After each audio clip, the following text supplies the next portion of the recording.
রমজান মাসে কোন কোন কাজগুলো করলে রোজা ভাঙবে এবং সেগুলোর কাফারা হিসাবে কি দিতে হবে? পান, আহার, স্ত্রী সহবাস অথবা হস্তমৈথুন, ইচ্ছাকৃত বীর্যপাত, এই বিষয়গুলো সাধারণত রোজা ভঙ্গকারী হয়।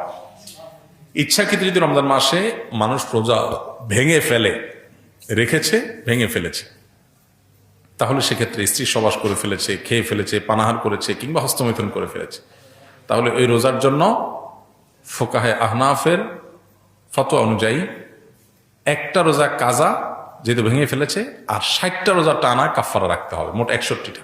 এই টানা নির্বিচ্ছিন্ন রাখতে হবে, মাঝখানে যদি গ্যাপ দেয় আবার শুরু থেকে রাখতে হবে।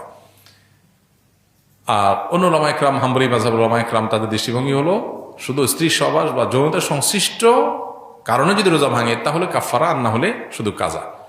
তবে একটা হাদিস আছে, নবী সাল্লাল্লাহু আলাইহি ওয়াসাল্লাম বলেছেন, কেউ যদি রোজা রাখার পর ভেঙে ফেলে, সারা বছর রোজা রাখলেও ও রমজানের ওই রোজার পরিপূর্ণ মর্যাদা এটা রিকভার করা সম্ভব না। দায় মুক্তি হবে, কাজা এবং কাফারের মাধ্যমে দায় মুক্তি হবে, মর্যাদা এটা হাসিল হবে না। রোজা মানেই তো নিয়ন্ত্রণ। গোটা পৃথিবীতে যত অন্যায় হয়, এই অন্যায়গুলো মৌলিকভাবে যে কয়েকটা কারণে হয়, তার ভিতরে দুটি কারণ হলো মেইন। একটা হলো মানুষের ক্ষুণ্ণবৃত্তির জন্য, আর একটা যৌনবৃত্তির জন্য।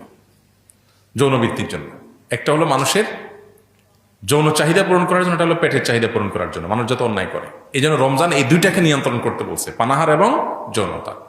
এগুলো যদি নিয়ন্ত্রণ করার ট্রেনিং নেয় মানুষ, তাহলে যেখানে সেখানে এগুলোর জন্য সে নিজের আদর্শ বিকিয়ে দিবে না। তো এই চেষ্টাটা আমাদের সর্বোচ্চ পর্যায়ে করা উচিত।